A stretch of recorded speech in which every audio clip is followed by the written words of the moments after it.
di terapi itu di daerah tengkuk, belikat sebelah kanan, belikat sebelah kiri, lalu area lambung.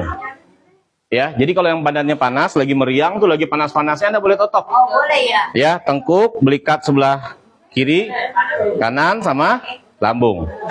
Ya, cara terapinya gini ya. Tuh. Lalu apa lagi? Belikat sebelah kanan, gerakannya sama seperti orang dada tadi. Ya, gini ya. Tangannya gini. Belikat yang kiri.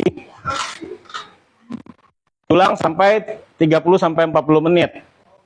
Kalau belum turun tambahin lagi gitu.